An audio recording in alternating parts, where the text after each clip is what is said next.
You'll never guess what. Oticon have listened and have introduced a few new features into their Oticon Companion App based on the feedback that you guys have passed on.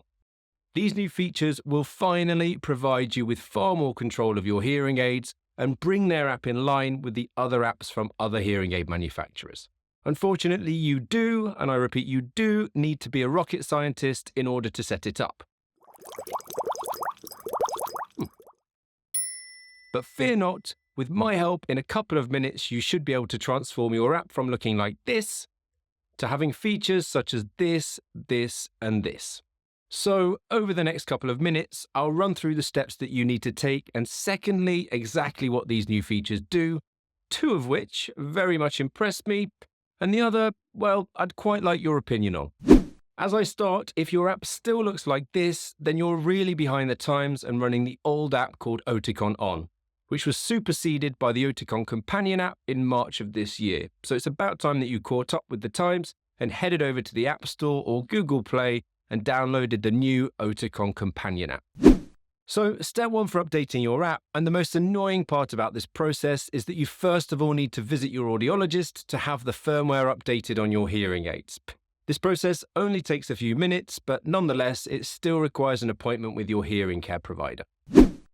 So for the next step, I've personally been doing the whole setup for my patients in clinic. So if you're having your firmware updated by your audiologist anyway, then you may as well sort everything out in the practice with them in one go. Now, you would think that just by going to the App Store and updating the app, this would give you access to these fantastic new features. But no, it doesn't. Does it, Oticon? So step two is actually to delete your existing Oticon Companion App. Now, if you don't do this step and you just update to the new version, it won't work. Believe me, I tried and it took far longer than I'm happy to admit to figure this out. So please, please, please learn from my mistakes. Step three is then to re-download the Oticon Companion App in the App Store. Once downloaded, you'll now have access to three new features. Firstly, the sound equalizer, which allows you to adjust the bass, mids, and treble for sound that you're hearing in the environment around you. And please note that this is different to the existing streaming equalizer, which allows you to adjust the bass, mids, and treble for any music, videos, etc. that you've been streaming from your phone via Bluetooth to your hearing aids. The second new feature is their firmware updater, which allows you at home to update the firmware yourself via your phone. Finally, this means that if Oticon develop minor hearing aid updates for improved performance, you don't need to visit your audiologist to perform the update.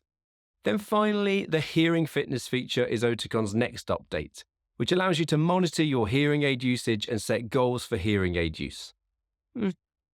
I mean, if you do find this feature helpful, could you do me a favor and let me know in the comments beneath this video? Most manufacturers have this built into their apps now, and it would be cool to find out exactly how many people use it.